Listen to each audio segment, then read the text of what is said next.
Mula nang tayo'y di na nagkita.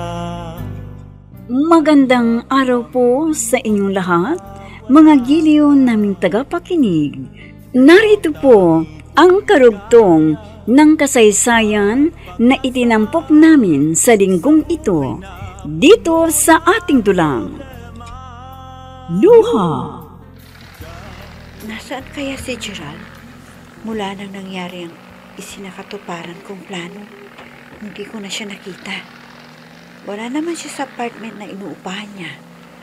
Ano kaya kung sadyain ko na lang siya sa kanilang bahay? Mag-iisang linggo nang hindi siya nagpapakita sa akin. Hindi kaya pinagtataguan lamang ako ni Gerald? Umalis na kaya siya sa kanyang apartment? Pero ang sabi ng katiwala ng may-ari ng apartment, 2 buwan pa raw siyang hindi nagbabayad. Ibig sabihin, wala itong planong umalis. Pero bakit wala siya? Hindi kaya nagkasundo ulit silang dalawa ni Alicia? Hindi sila pwedeng magkabalikan. Hindi ako papayag na basta-basta lamang akong iwan ni Gerald. Hindi ako papayag. Nandito pala ako sa tapat ng bahay namin. Hindi ko namalayan. Para! Ikaw lang ang tanging mahal ko sa buong buhay kong ito. Pag-ibig ko'y tanging ikaw lamang, sa puso ko'y nag-iisa ka lang. May bisita yata kami at may mga jeepney at ilang tricycle na nakaparada sa harapan ng bahay namin. At iyong tricycle, parang kay Jingo yan ah. Nandito na naman yung taong yan. Sapat to ah. Nagugulo ang isip ko dahil sa lalaking ito eh. At teka, parang maraming tao sa labas at sa loob ng bahay. Bakit kaya?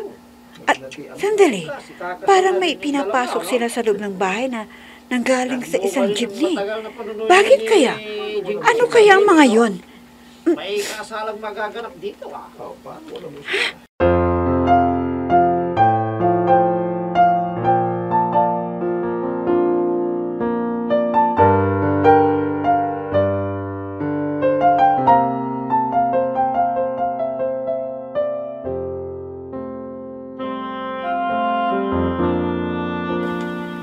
Anak, kanina pa tayo dito. Pero hindi pa lumalabas si Helen. Wala pala si Helen, inay. Baka nasa palengke yun. Hindi niya kasi alam na pupunta tayo ngayon dito sa kanila. Dito lamang kayo saglit at pupuntahan ko si Mang Temyong sa kusina. Mang Temyong? Oh, ikaw pala. Nagugutom ka na ba? Hindi pa naman po. Nako, pasensya na kayo at mag-isa lang ako dito sa bahay. Umalis si Helen. Nakakahiya naman tuloy sa inay mo. Wala pong problema. Hindi ko naman po siniguro kay inay na baka mandadat na namin si Helen dito. Dahil una, hindi niya alam ang pamamanhikan namin. At pangalawa, may maliit siyang negosyo na inaasikaso. Hindi ba niya nabanggit sa'yo kung saan siya pupunta? Hindi nga po eh. Wala naman akong alam na pupuntahan yun, kundi dyan sa palengke. Palengke bahay lang naman ang pinupuntahan niya. Ay, Helen! Congrats ha! Ikakasal ka na pala! Ikasal na siya. Itay? Narito ka na pala. Inay, narito na si Helen. Sweetheart, mabuti naman at dumating ka na. Jigoy, pwede ba? Mag-usap tayo sandali sa labas. Sige. Mang Temyong, inay, sandali lamang po at mag-uusap kami ng sweetheart ko. Tara na, sweetheart.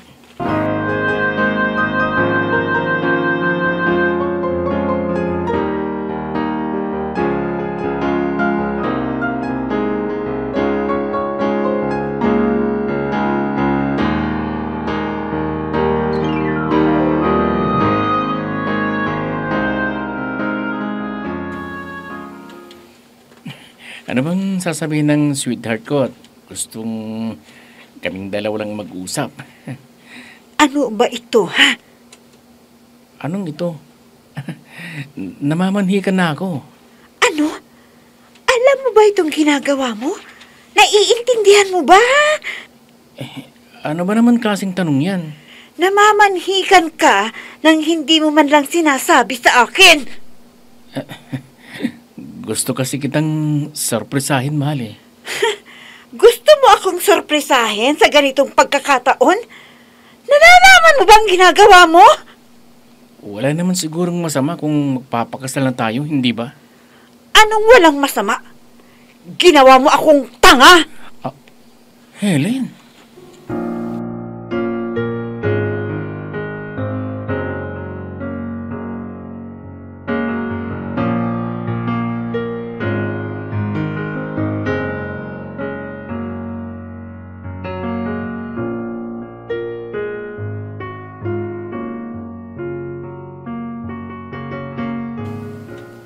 Anong kamo?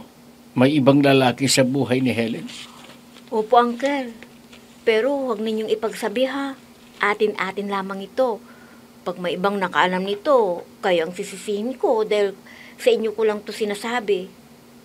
Sa bagay na yan, maaasahan mong walang ibang makakaalam dahil lalaki ako. Hindi uso sa aming mga lalaki ang marites-marites. Kaya nga ho sa inyo ko sinasabi dahil alam kong hindi kayo mahilig makimarites. At kung may mahilig makimarites ay mga babaeng tulad mo. Uncle! Oh, hindi ba? Tingnan mo nga itong ginagawa mo ngayon. Hindi ba't ichinichismis mo ang kaibigan mo sa akin? Hindi Hindi ko naman chinichismis si Helen eh. Sa inyo ko lang naman naikikwento eh. Nainis lamang kasi ako. Ganun. Inis ka lang sa kanya, kaya mo siya chinichismis, ganun ba? Naku pamangkin, yan ay isang hindi magandang gawain. Hindi porkit inis ka sa isang tao, sisiraan mo na. Teka nga muna. Balik nga tayo kina Jinggoy at Helen. Paano yan? Hiwalay na sila ngayon. Hindi pa.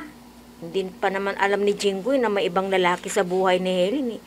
Kaya pala bukang bibig ni Helen noon na in love daw siya. Hindi ko naman binibigyang pansin dahil akala ko si Jinggoy ang tinutukoy. Yun pala, ibang lalaki na.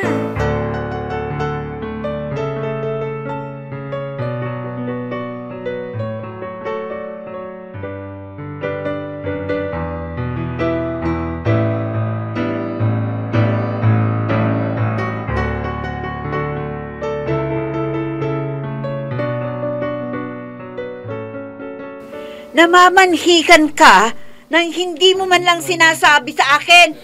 Ano yun? Sweetheart, huwag mo namang masyadong ilakas ang boses mo. Maraming taong nakakarinig eh. Wala akong pakialam kahit sino makarinig. Helen, pakiusap naman. Pag-usapan natin ito ng tayong dalawa lamang. Tayong dalawa lang naman ang nandito Oo nga, pero ang lakas-lakas ng boses mo. Dinig na dinig nilang sinasabi mo. Tignan mo nga, nakatingin sila sa atin ngayon. Pwes, pasensya ka. Hindi ka kasi nag-iisip eh. Isipin mo namamanhikan ka. Gayong hindi ko pa naman tinatanggap ang alok mong kasal. Hindi mo pinaalam sa akin na mamamanhikan ka ngayon eh. Tama din lamang na kasal na ang pinag-uusapan natin ngayon. Pwes, tatapatin na kita. Ayokong magpakasal sa'yo. Kung noon pa may ayoko nang magpakasal sa'yo, nung una mo akong inalok, hindi ko tinanggap yon. Mas lalo ngayon, ayaw kong magpakasal sa'yo. At pinuputol ko na ang relasyon natin ngayon. Helen.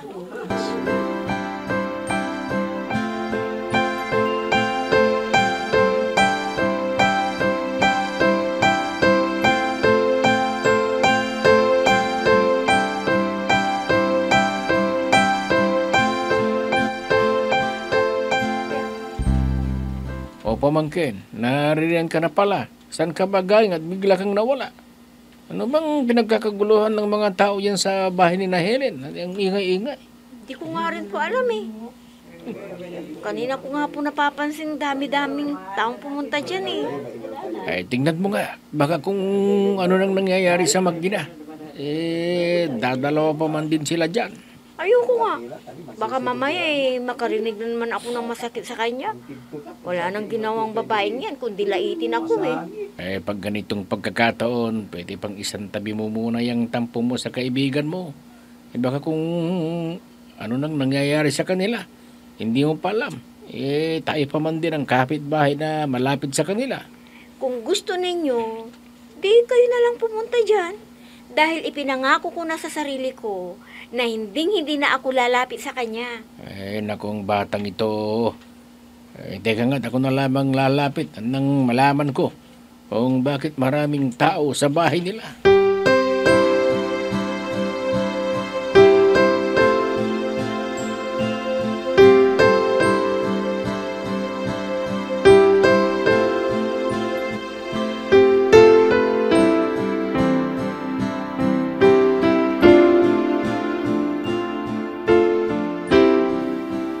Dahil sa ginawa mong ito, binabawi ko na ang pagtanggap ko ng pag-ibig mo. Maghiwalay na tayo. Helen, huwag naman. Pag-iusap, huwag ka naman ganyan. Okay, kung ayaw mo pang magpakasal tayo, sige, hindi na kita pipilitin. Pero huwag mo namang sabihin maghiwalay na tayo. Gusto ko lamang sorpresahin kita eh. Pero kung ayaw mo pa, sige, hindi na kita pipilitin.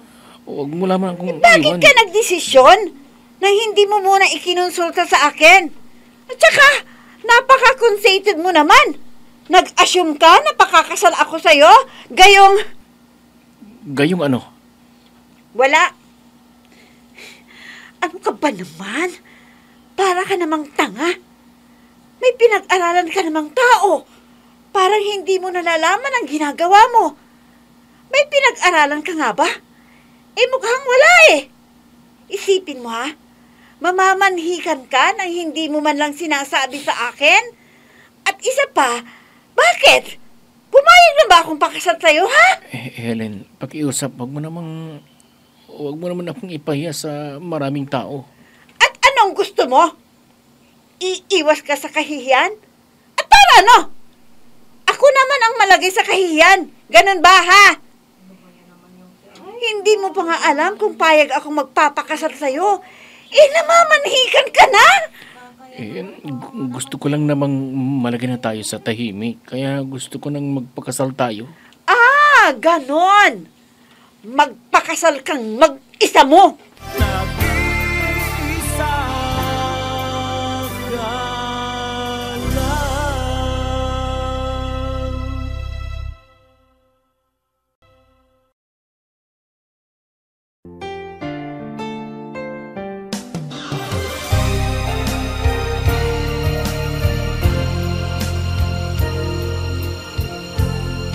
Magmula nang tayo'y di na nagkita, nadama ko. Anak, bakit mo naman ginawa yon? Hiniya mo yung tao. Sino ba ang naglagay sa kanya sa alanganing sitwasyon? Ako ba, Itay? Ako ba? Hindi nga ba? Pamamahiya yung ginawa mo. Lantaran mo siyang pinahiya sa harap ng maraming tao. Nasaksihan ng kanyang ina yung ginawa mo. Sisihin niya ang sarili niya. Huwag ako. Bakit kasi? Namamanhikan siya na hindi pinaalam sa akin? Sige nga! Saan ba kayo nakakita ng lalaking mamanhikan na hindi na nalalaman ng nobya? Sige nga, Itay! Sige nga! Magsabi nga kayo sa akin kung may nabalitaan na kayong ganyan. Wala pa! Pero ngayon, meron na! At yun ay si Jinggoy! Anak, nandyan na ako. Pero sana naman, tinago mo na lamang sana. Hindi mo siya pinahiya sa maraming tao. Kung hindi mo siya gusto, ayaw mo magpakasal sa kanya. Hindi ganoon. Ipinagsigawan mo pa kasi na hindi mo tinanggap yung alok niya na pagpapakasal. Abay, malaking kahihiyan yung ginawa mo. At ano ang gusto niyong gawin ko? Ang magpakasal sa kanya? Itay naman! Tignan niyo nga ang ginawa niya. Namanhikan siya nang hindi ko alam. Mayroon bang ganon, Itay? Ha?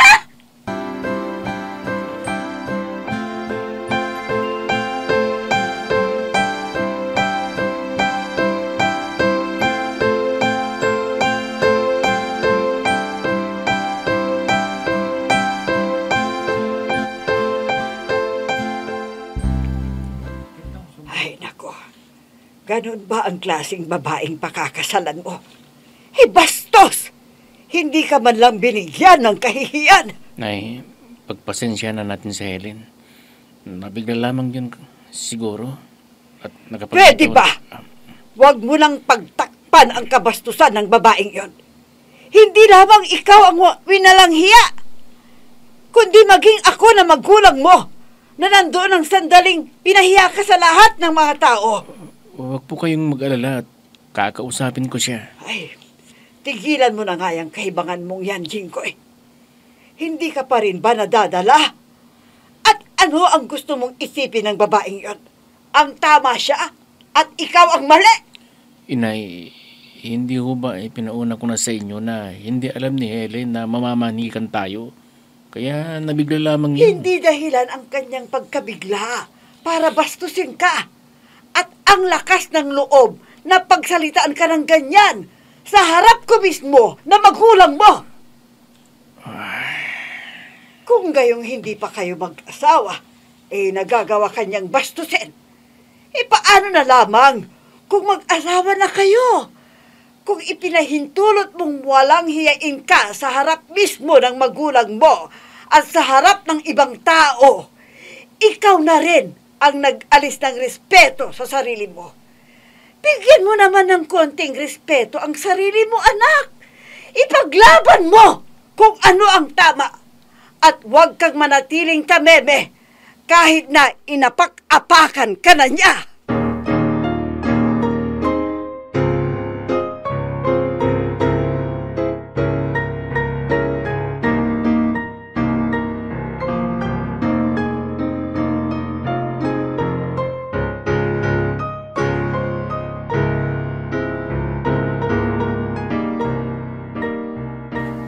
Ano po?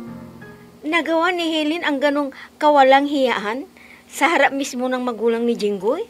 Oo, sobrang kahihiyan ang inapon ni Jinggoy sa harap ng tao. Lalo na sa inay niya na sa mga sandali rin yun, mamula-mula ang mukha. Sobrang kahihiyan. Sumusobra na talaga ang Helen na yan Bakit ba kasi napakataas ang tingin niya sa sarili? Kung tutuusin, wala naman siyang pinagyayabang. Ay, nako, awang-awa ko kay Jinggoy.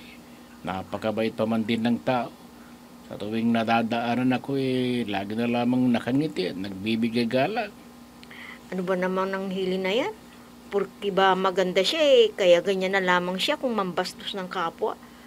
Lumalaki ang ulo dahil lagi siyang sinasabihang maganda. Kaya siguro, pinagmamalaki na ang kanyang kagandahan. Ay, kahit naman maganda, kung bulok naman ang ugali, aanhin naman ang lalaking kagandahan niya kung bastos naman. Oo nga po Isa pa, nobyo na niya si Jinggoy. Hindi man lamang niya binigyan ng halaga ang relasyon nilang dalawa.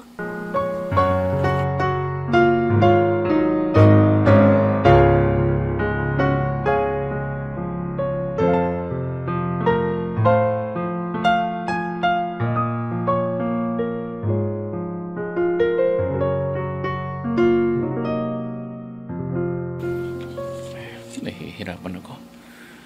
Hindi ko na yata kayang mabuhay kung wala si Helen. Pupuntahan ko siya. Oh, Jinggoy, anak. Tanghali ka nang magising. Hindi ka ba papasok sa trabaho mo? Maglilib po ako ng 1 linggo, inay. Para saan? Para po ayusin ang relasyon namin ni Helen. Ano? Sa kabila ng ginawa niyang panghihiya sa atin, makikipagmabutihan ka pa rin sa kanya? Ha? Jinggoy? Hindi pwede yung iniisip mo! Hindi!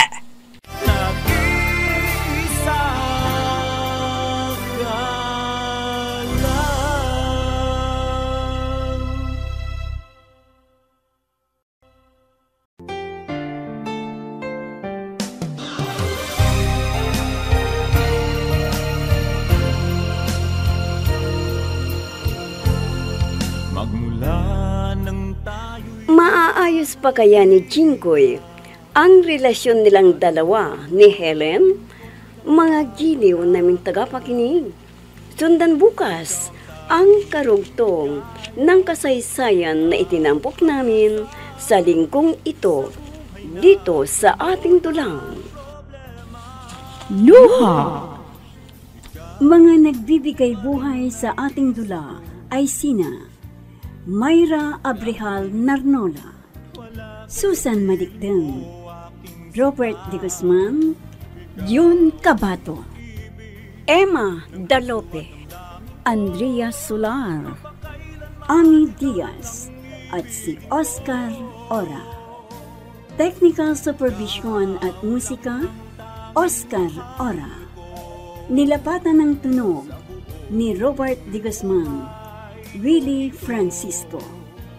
Sa panulat at direksyon, Eva Alcoriza. Inihahandog sa inyo ng F3 Recording Studio para sa Pambansang Radyo ng Pilipinas, Bombo Radio, Philippines.